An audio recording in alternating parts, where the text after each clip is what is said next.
Hi, I'm Danica. I'm Jameson. And for now, pag-uusapan natin yung nangyari sa Ateneo varsity team. Yung namatay yung kanilang two basketball players, si Rene at saka si Divine, na nangyari ito during their team building sa Baler Aurora. So, first question, do you think na dapat talaga na nagkakaroon ng team building or training ang mga basketball player um, sa dagat?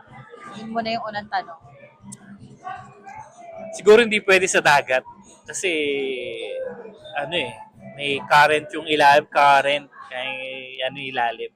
Tsaka hindi natin alam kung gaano karami yung buti sana kung meron silang jet ski, meron silang lifeguard, 'di ba? Dapat organize yung magkakaroon ng training sa ganun.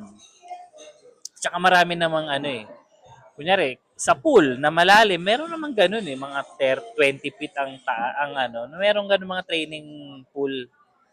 Ibig sabihin, kung gusto nilang i-achieve, yung gusto nilang i-achieve sa dagat, pwede nilang i-achieve yun sa swimming pool. Swimming pool. 'Di ba? Ano ba yung ina-achieve nila sa paglalakad sa dagat? Ano daw, yung Endurance. resistensya nung Resistance. hangin nila sa So meaning if pupunta yung bata sa pupunta yung team sa ganun, bilang coach, no, coach is highly responsible sa kanilang lahat. Dapat meron siyang enough na medic team, or rescue rescue team, 'di ba? lifeguard.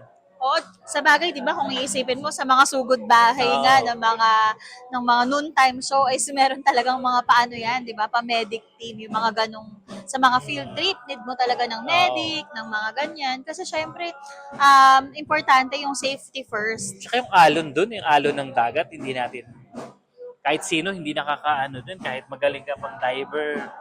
Oo, hindi natin kayang tawag dyan, malaman kung anong oras lalalim or isang part lalalim yung dagat. Siguro yung next question dito, sino kaya talaga yung responsible? Siguro yung next question dito, sino kaya talaga yung responsible? Yung coach ba? Yung school ba responsible din? Yung bata ba? Yung magulang ba? Sino kaya? Siguro coach ang malaking pananagutan diyan kasi pwede niyang sabihin sa school na talagang training. Kaya lang, syempre, si school, di niya talaga alam kung anong ginagawa rin siguro. Kahit lalo ng parents, talaga kung pag sinabi lang ng training, willing ang parents na matuto yung estudyante.